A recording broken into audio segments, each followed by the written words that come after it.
Hi, this is Kelly Kirschner. This is my final video for health behavior class. So the way I wanted to approach this is just to kind of think big picture. How is this class and what we've learned about the various theories of health behavior? How will that affect my professional practice going forward? There are a few things that come to mind. The first is that relying on fear-based appeals doesn't seem to have tons of theoretical support in the among the different health behavior theories. It's really just the health behavior model where you're talking about perceived severity and perceived susceptibility that the concept of fear comes into it.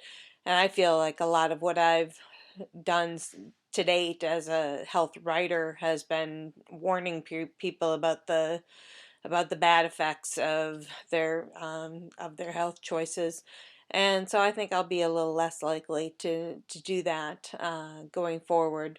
Um, Another thing that comes to mind is that knowledge is only part of it. That's a fairly obvious, may seem a fairly obvious point, but this class has really brought that home to me, that simply knowing about various health issues doesn't mean that people are going to adopt healthy behavior. So you've got to move beyond strategies that increase knowledge and to strategies that change attitudes. And that requires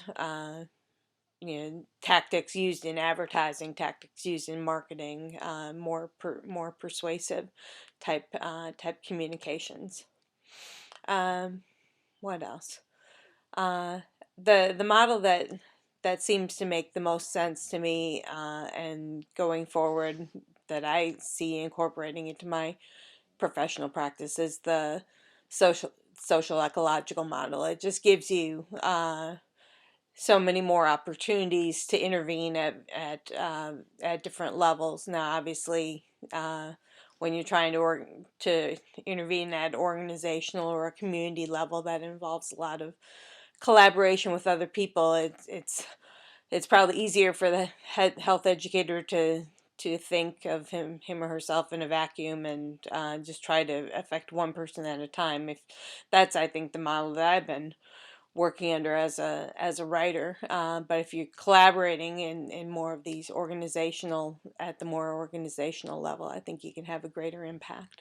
Um, Another thing, I was aware of the trans-theoretical model before this class, but this class has kind of reinforced my understanding of that and how stage-tailored communications can move people from stage to stage. So it's been a good class. I think there's a lot to think about going forward. So just to sum up for me, less emphasis on fear, less emphasis on increasing knowledge, and more emphasis on persuasion, preference for the social ecological model of things, a recognition of the stages of change tactics the communication tactics that move people from stage to stage. And then the last thing would be the connected book. That one, you know, when you have gotten people in your population to adopt a healthy change, to spread the word about that's amazing that health behaviors are as contagious as they are. So that's something for a health educator to keep in mind as well. Thanks a lot. Bye bye.